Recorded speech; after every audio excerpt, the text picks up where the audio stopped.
లంబోదరాయ నమః. శ్రీ గోదా రంగనాథ స్వామినే నమః. తారాని ఆధ్యాత్మిక ఛానల్కి మీ అందరికీ స్వాగతం. ఈరోజు తిరుప్పావై పాశురాలలో 4వ పాశురం గురించి తెలుసుకుందాం. ఆలిమలై కన్నాహ ఉండ్రు నీకైకరవేల్ ఆలియుల్ పుక్కుముగందు కోడార్తేరి ఊలి முதல்வனரும் போல்மெய்கரத்து பாலியந்தோளுடை பற்பனாபன்கெயில் ஆலிபோல் மின்னி வலம்புரி போல் நின்றதிரிந்து தாலாதேశాంగం ముదైత్త శరమలై పోల్ వాల ఉలగినిన్ పెయ్దిడాయ్ నాంగలుం మార్గలి నీరాడ మాగలెందోరేంబవాయ్. ఈ పాశురం యొక్క భావం ఏమిటంటే, ఓ వర్షం కురిపించే దైవమా, వర్షమును కురిపించడంలో ఏమాత్రమూ వెనుకాడకు. నీవు ఈ సముద్రంలోని నీటినంతనూ కడుపు నిండుగా త్రాగు. ఆ తరువాత నీవు ఆవిరైపోయి మేఘంలాగా పైకి వెళ్ళి ఈ సృష్టి భర్త అయిన, అంటే ఈ సృష్టి స్థితికారకుడు, భరించేవాడు, పరిపాలించేవాడు, సృష్టి స్థితి లయములకు కారణభూతుడైన ఆ శ్రీమన్నారాయణుని శరీరపు రంగు వలె నీ శరీరమును కూడా ఆ నలుపు రంగును అద్దుకో. నారాయణుడి యొక్క కుడి చేతి అందున్న సుదర్శన చక్రములాగా మెరుపులు మెరిపించు.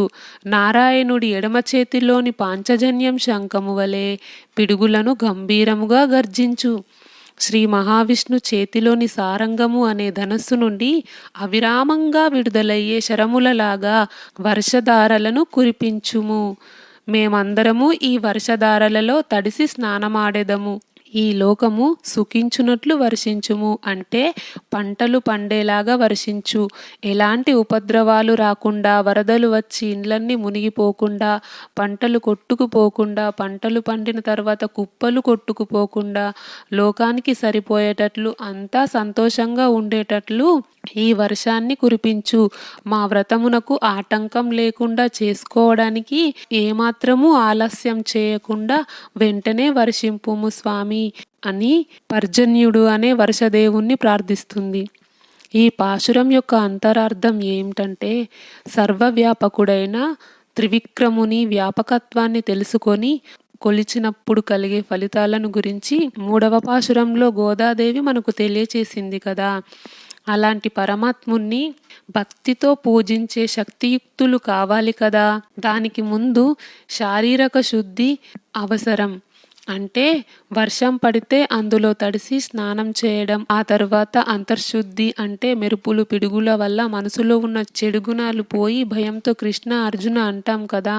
అందుకే బాహ్యశుద్ధి, అంతఃశుద్ధి కూడా శరీరానికి అవసరం. అందుకే బాహ్యశుద్ధి కొరకు గోదాదేవి వర్షదేవుడైన పర్జన్యుణ్ణి ప్రార్థించి శరీరానికి బాహ్యశుద్ధి, అంతఃశుద్ధి కోసం వర్షాన్ని కురిపించమని, ఆ వర్షంలో తడిసి శుద్ధి అయిన తర్వాత వ్రతాన్ని ఆచరించాలి. వెంటనే వర్షాన్ని కురిపించమని పర్జన్యుణ్ణి గోదాదేవి కోరుకుంటుంది. వచ్చే వీడియోలో 5వ పాశురం గురించి అర్థం తెలుసుకుందాం. ఈ వీడియో నచ్చితే లైక్ చేయండి, షేర్ చేయండి. తారాని ఆధ్యాత్మిక ఛానల్ని సబ్స్క్రైబ్ చేయండి. బెల్ ఐకాన్ గుర్తుపై క్లిక్ చేయండి. ఇంతవరకు ఈ వీడియో చూసినందుకు మీ అందరికీ ధన్యవాదాలు. కృష్ణార్పణం.